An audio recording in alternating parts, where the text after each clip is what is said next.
মাসআলা ওযু করার তরিকা, ওযুতে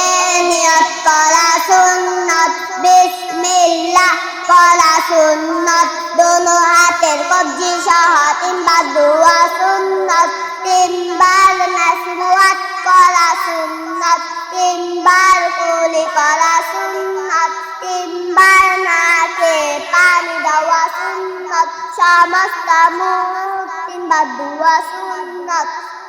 ডান হাতের কনুই সহ তিনবার ধোয়া সুন্নাত, বাম হাতের কনুই সহ তিনবার ধোয়া সুন্নাত, দোনো হাতে আঙ্গুলে শিরাল করা সুন্নাত, মাথা মাসে করা সুন্নাত, কান মাসে করা সুন্নাত, গর্দান মাসে করা মুস্তাহাব,